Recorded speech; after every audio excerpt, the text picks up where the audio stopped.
Hello বন্ধুরা, আসসালামু আলাইকুম। সবাই কেমন আছেন? আশা করি সবাই ভালো আছেন। আমিও আপনাদের দয়ায় ভালো আছি। আজকে কই মাছ রান্না করব। কই মাছগুলো আমি ভেজে নিচ্ছি।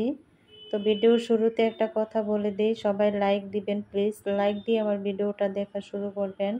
আমার লাইকের সংখ্যা কম আসে, আপনাদের একটা লাইক আমার একটা শেয়ারের কাজ করবে। তো সবাই একটা লাইক দিয়ে ভিডিওটা দেখেন আমি কিভাবে কই মাছ রান্না করতেছি। প্যান বসাই আমি পেঁয়াজগুলো ভাজা ভাজা করে নিতেছি। পরিমাণ মতো মশলা, আদা, রসুন, হলুদ, মরিচ, ধনে গুঁড়া সব কিছু দিয়ে এখন আমি কষাই নিতেছি মশলাগুলো। আমি আজকে কই মাছ রান্না করব ডাঁটা আলু দিয়ে। আমি ডাঁটাগুলো আগে সিদ্ধ করে নিয়েছি, বাপা দিয়ে পানি ফেলে নিয়েছি। এখন ডাঁটাগুলো আমি মশলার ভিতরে দিয়ে দিলাম। সবসময় কই মাছ ভুনা রান্নার রেসিপি ভালো লাগে না, তাই আজকে ডাঁটা দিয়ে হালকা ঝোল ঝোল করে রান্না করতেছি। তো ডাঁটাগুলো আমি কষাই নিতেছি মশলার সাথে। সবাই আমার সাথে থাকেন, কেউ স্কিপ করবেন না। আমার অ্যাড আসলে অ্যাডগুলো সবাই দেখে দিবেন। অ্যাড দেখা খুবই প্রয়োজন। আপনারা আমার অ্যাড দেখে দিবেন। আপনারা যদি লাইভে সময় চান আমি লাইভে সময় দিব। আমার ভিডিও সুন্দর মতো দেখে দিবেন অ্যাড সহকারে। আমি 4টা ভেন্ডি দিয়েছি, ছোট ছোট কচি কচি ভেন্ডি বা ঢেঁড়স, এগুলো দিয়েছি। ডাঁটার সাথে ভেন্ডির ঝোল খুবই ভালো লাগে,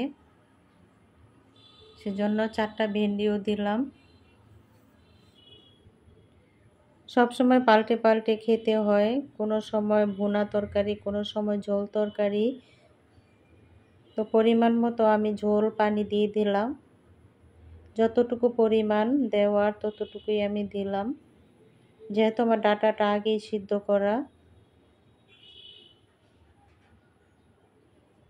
এখন একটু নাড়াচাড়া করে আমি ঢাকনা দিয়ে ঢেকে দিব।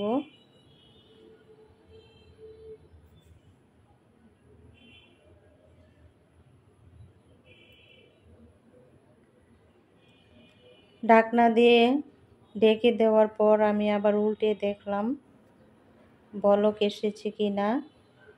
বলক এসেছে, আর একটু হবে। এই তো এখন আমি মাছগুলো দিয়ে দিচ্ছি, ভেজে রাখা কই মাছগুলো। আমি আজকে এই ডাঁটা দিয়ে একটু ঝোল ঝোল করে কই মাছ রান্না করে নিলাম।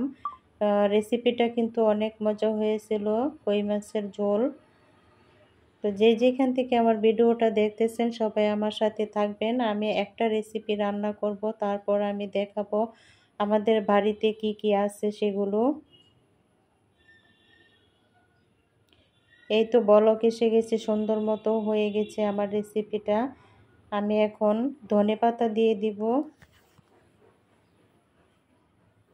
এখন তো সিজন বিলেতি ধনেপাতার, তাই সেই ধনেপাতা আমি দিয়ে দিচ্ছি। আমার গাছের ধনেপাতা, এগুলো কিনা না, আমার গাছ থেকে আমি প্রতিদিন 2টা করে তরকারিতে দিয়ে রান্না করি, খুব ভালো লাগে, অনেক সুন্দর ফ্লেভার আসে। তো আমার সাথে থাকবেন, কেউ চলে যাবেন না, আমার সাথে থাকেন। আমি কি কি দেখাচ্ছি দেখতে থাকি। যখন কুমড়াগুলো ছোট ছিল, চাল কুমড়াগুলো, তখন আমি দেখে গেছি। এখন আবার এসে দেখি কি অনেক বড় হয়ে গেছে চাল কুমড়াগুলো।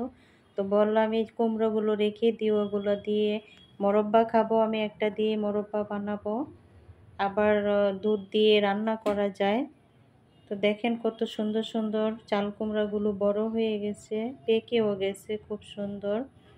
আর এখনো অনেক কাঁঠাল রয়েছে গাছে, প্রচুর পরিমাণে কাঁঠাল রয়েছে। এই কাঁঠাল আরও 2 মাস পর্যন্ত থাকবে, জুলাইয়ের শেষ পর্যন্ত, লাস্ট পর্যন্ত কাঁঠাল থাকবে। কিছু কাঁঠাল এখনো পাকে নাই, এই গাছের কাঁঠালগুলো এখনো পাকে নাই, আর 2 গাছের কাঁঠাল পেকেছে। এই গাছের কাঁঠাল জুলাইয়ের শেষ আগস্ট মাস পর্যন্ত থাকবে, এখনো ছোট ছোট কাঁঠাল। এই যে এই ছোট গাছের কাঁঠালগুলো পেকে গেছে, এগুলো আগে পেকে যায়। ছোট ছোট কাঁঠাল খেতে কিন্তু অনেক মিষ্টি, কালারটাও খুব সুন্দর, হলুদ কালার। এগুলো তো খেয়ে ফেলেছি। আর আগে যে গাছটা দেখালাম ওই গাছের কাঁঠালগুলো আরও পরে পাকবে, ওগুলো অনেক দিন পর্যন্ত থাকে ওই গাছের কাঁঠাল। দেখেন অনেক পরিমাণে কাঁঠাল এখনো আছে। আর এই যে ছোট্ট আম্রপালি গাছের আমগুলো আগে দেখিয়েছিলাম, এখন পরিপক্ক হয়ে গেছে, এখন পেকে যাবে আমগুলো। একটা ছোট্ট চারাতে অনেকগুলো আম ধরেছে মাশাআল্লাহ। আমগুলো কিন্তু আম্রপালি আম। আম্রপালি আম তো খেতে অনেক মিষ্টি।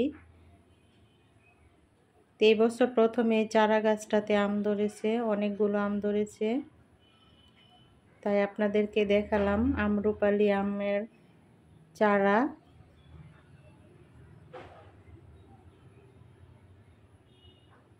ছোট চারাতে এতগুলো আম আসবে ভাবা যায় না, খুব সুন্দর। এখনো খাওয়া হয়নি, আর কয়েকদিন পরে আমগুলো খাওয়া হবে। রং ধরে আসছে, দেখেন সুন্দর কালার, রং ধরেছে।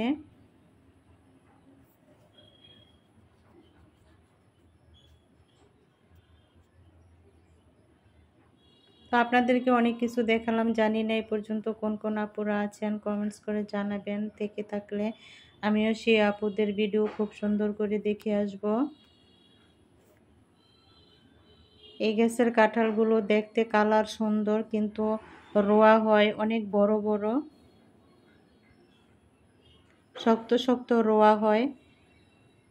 গোড়া থেকে ডাল পর্যন্ত এত পরিমাণে কাঁঠাল ধরেছে, প্রচুর প্রচুর কাঁঠাল। খাওয়ার মানুষ নাই। এই দেশে যাদের কাঁঠাল গাছ না আছে তাদেরও 2টা কাঁঠাল গাছ থাকেই বাড়িতে, রাস্তার পাশে।